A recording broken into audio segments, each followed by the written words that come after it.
Kumbaga, i-discredit niya lang lahat yung mga yan eh. No? Okay na yan, nasa atin, hindi na dapat pinag-uusapan yan. Ang dapat pong pinag-uusapan, mga kababayan, alam niyo po kung ano? Oh, yung sa sose ni Marcoleta. George Garcia! Ano na, boss? Anyari na? Baka naman, meron ka nang masasabi patungkol dito. O, eto daw ho. Ang donasyon? Yan. Medyo matagal nga ho, ano?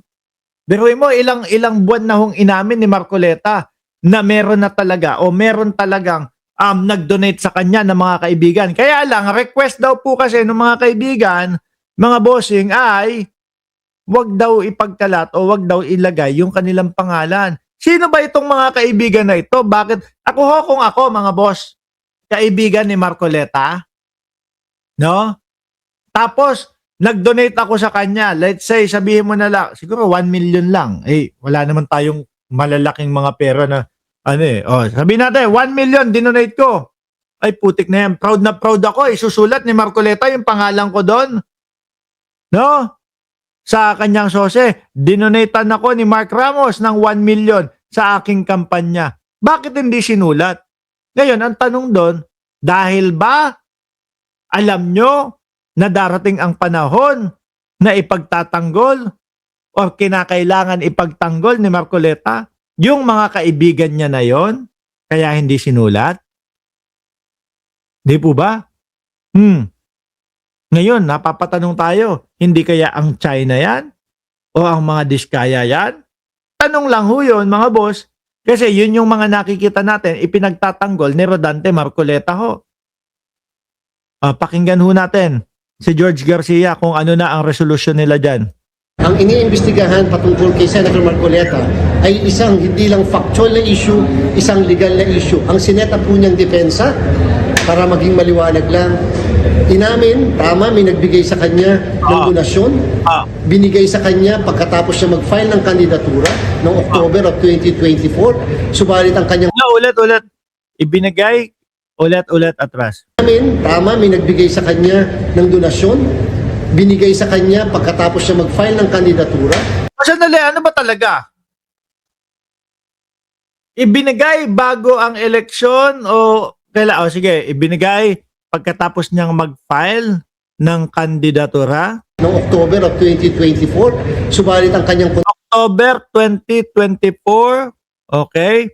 Panahon na siya ay congressman. Intensyon, hindi pa po siya kandidato at the time na tinanggap at binigay. Pero senador siya nun. Kongresista siya nun, congressman siya nun. Yan nga yung sinasabi ni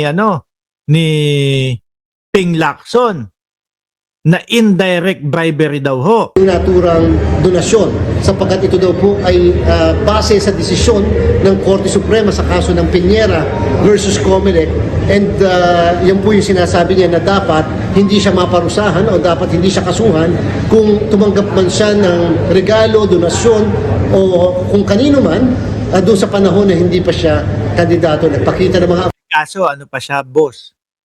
Congressman. Paano naman yun nga naman? Si David, nagpakita ng mga yung date, in-emphasize mabuti, yun po yung inire-resolve namin sa kasalukuyan. Mayroon na pong rekomendasyon ang Political Finance and Affairs Department tungkol sa kaso na yan. Kanila naman po din minadali yung bagay na yan. Binigyan naman po ng pagkakataon na makasagot. Ngayon wala pa kung minadali. Mark Estacador talaga. Shout out. Yung naturang personalidad. Kung kaya nga lamang po nagkaroon kasi ng konting komplikasyon na naman. Sapagkat nung isang araw lamang po, ang COMELEC ay nakatanggap ng referral mula sa Office of the Ombudsman na kung saan may nag-file po kasi pala doon sa Office of the Ombudsman patungkol sa SOSE at saka... Sandali, magkahiwalay naman kayo, di ba? Magkaibang body naman kayo ng Congress, ng Ombudsman at ang COMELEC. Doon sa SALN. Pag SALN, wala pong jurisdiction si COMELEC. Pag SOSE, may jurisdiction po si COMELEC. At ito po yung natanggap ng opisina namin na kung saan nire-refer sa amin yung issue ng SOSE na naka-refer naman ngayon sa Law Department. Ibig sabihin, pagka po kasi problema sa SOSE, sa Political Finance and Affairs Department. Kaya lang walang makakapigil sa isang nagrereklamo na mag-file ng formal na complaint sa Law Department namin para magkaroon ng tinatawag na preliminary investigation. Ang tagal na ho, boss. Sabihin nyo na. kung disqualify na si Marcoleta. Ang katanungan po ngayon, paano ba mako-complicate yung may ginawang rekomendasyon ng Political Finance and Affairs Department versus sa final ngayon na formal na complaint na nasa Law Department. Ito po yung final. Kung hindi ako nagkakamali ng kontradaya. Sabi ni Maxip, kasuhan sa ombudsman si Marcoleta. Malamang yan, ganyan ang mangyayari dyan. No? Professor Araw, nagfight po sila ng Sabi ni Janelle, bawal pa ding tumanggap ng donation lalo na't nasa posisyon pa siya. Hindi rin pwede. Binanggit ni Lacson. Anong Republic Act yun? Banggit ni Senador Ping Lacson, indirect bribery. Lalo na't yung tinanggap niya, utang na loob ang kapalit. Ayaw na ayaw ho natin na merong mga utang na loob na ganyan, no? Lalo na mga politiko. Lalo na kapag kayong mga galing, eto. Kasi yung iba naman talaga naman ganun ho, mga bossing Sige, pumondo ka diyan sa kampanya niyan para kapag kinailangan natin siya, hindi siya makakatanggi. May utang na loob siya. Paano kung gumawa ng katarantaduhan? Yung mga taong nagpondo sa kanya, obligado na siya na ipagtanggol kahit kalokohan ang ginawa. kaso. So, yan po yung sinasabi natin na paano yung komplikasyon nun. Yung po bang findings ng Political Finance and Affairs Department ay makaka-impluensya sa magiging disposisyon ng Law Department. In the same manner, yung bang magiging disposisyon ng Law Department ay dapat maging basihan ng Political and Finance Department kasi po kung ano man po yung rekomendasyon ng PIFAD na tinatawag, ito po kasi ay dadaan sa mismong opisina ng Law Department. Ang haba pa ng sinasabi mo. Tapusin mo na, boss. No?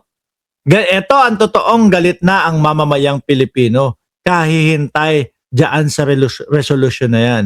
Yung sinasabing galit na, 1 taon nang nagagalit ang mamamayang Pilipino dahil nakapiit ang dating Pangulo. Hindi ako maniniwala doon. Dito kay Marcoleta, galit talaga ang mamamayang Pilipino kasi ang tagal-tagal na daw po. Mga bossing, Chief Amo Sir, ako'y magpapaalam na. No? Kailangan ko naman kumayod. Pasok ako sa trabaho. No? Mamayang umaga dyan sa Pilipinas, naka-live po tayo 10:00 ng umaga, Pilipinas time. Paalam po, maraming salamat and God bless po sa ating lahat.